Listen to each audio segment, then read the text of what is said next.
I'm actually going to give you another quote that you gave in the same interview, or words to the effect of, you were talking about, as well as wrestling not being the same as it used to be, and it's the Vince Russo theory of shades of grey. And you said, Yep. I want a good guy, I want a bad guy, Yes. slap me in the face with it. Yep. I can't imagine you've changed your mind on that. No, I haven't, because to me, if okay, you don't watch American football, do you? I've watched quite a You're few familiar with games. it, I'm familiar with it. I still don't understand it. okay? But you're used to, say, football in the UK, correct? Of course, yeah.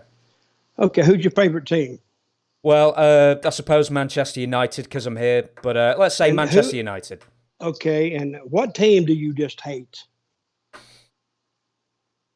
I suppose Who's your Liverpool. biggest? Let's say Liverpool. Okay, but if both of them went out there and you didn't really give a crap about either one of them, and they played a game and one wins, there's no joy and there's no disappointment. It's just blah.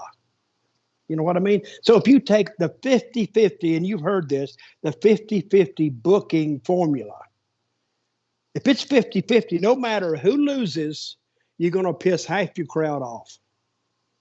So why not make one guy just a full-fledged, no good son of a bitch? So when he gets his clock clean, the people get a relief.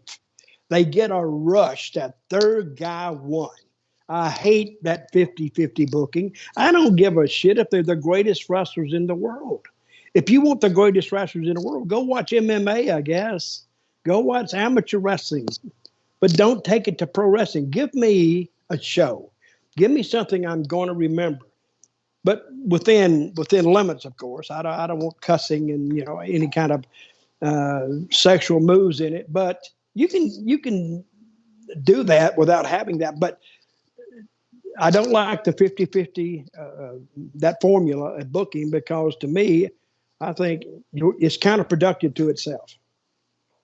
And oh damn it, I've forgotten what I was going to ask then. Sorry, give me 1 second. Ah shit. I've done the Jeremy Boras thing. Now I've forgotten exactly. I had the perfect question in my mind, and I've completely forgotten it.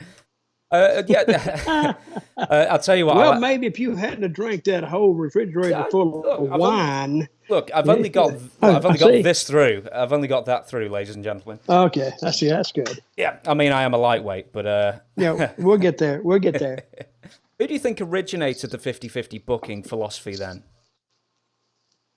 Well, if Russo liked it, I'd say he did it.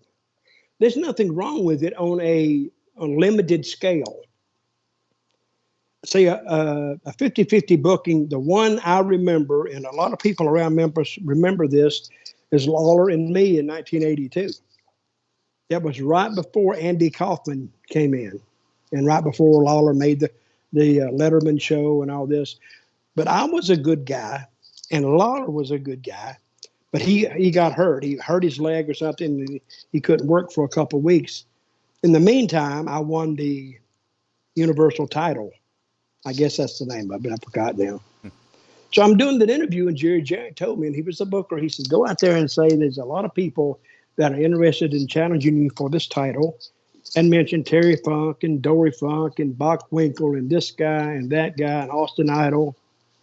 But at the end, I want you to throw Jerry Lawler's name in there. So I went out, and it's a live studio audience.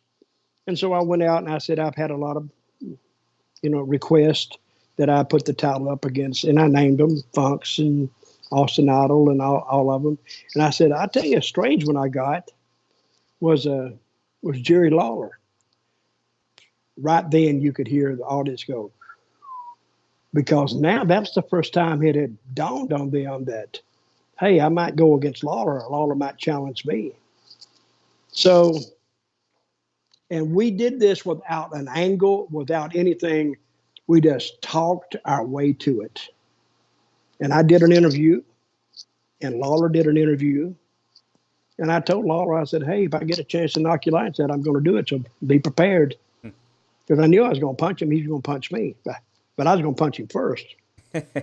So we went to the ring that first night in Memphis. And I don't think this has ever happened in Memphis history, especially with Lawler, that we split the crowd.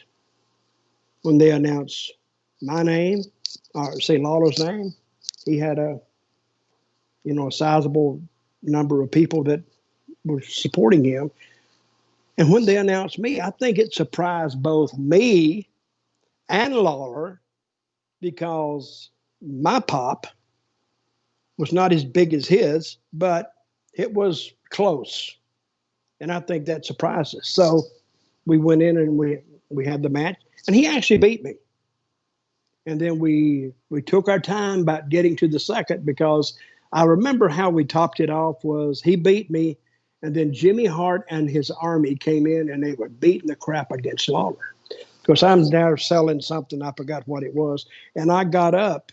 Now the people were saying, even Lawler fans were saying, F you, Dutch, F you, when I went in. But now they're saying, help him, Dutch, help him. That's how quick they can change. But I got up and looked like I was going to help Lawler, and then walked out and left him to Jimmy Hart and his crew.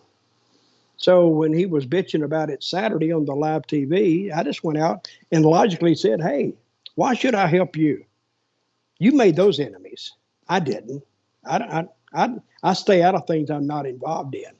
And then Lawler, he said, I want a match with you. And I said, hey, when I'm ready to give you a match, I'll tell you. See, and that goes against the grain too, because why should a champion be going after a challenger? It's usually reversed.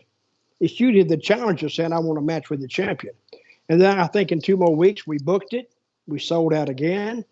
This time I beat him right in the middle, which has never happened before. And then we topped it off about 2 weeks later after that. We only worked 3 times in about 3 months. We topped it off with a barbed wire match, and we sold out again. And then we let it go. We never revisited it ever. It's funny you mentioned. Do you think you never revisited it because you were getting too many cheers and Lawler thought, maybe I shouldn't be working with Dutch too many times, or else I could lose my fan support? Well, I thought that at the time, but I think you can revisit it too much. And remember, I've told you before, I told you a little earlier, I don't think your viewers heard it, that you need to turn things loose or let it go before the people let it go. So I think we turned it loose at the right time, and we could have probably went back later on, because this is the thing about wrestling. Fans do not forget, ever.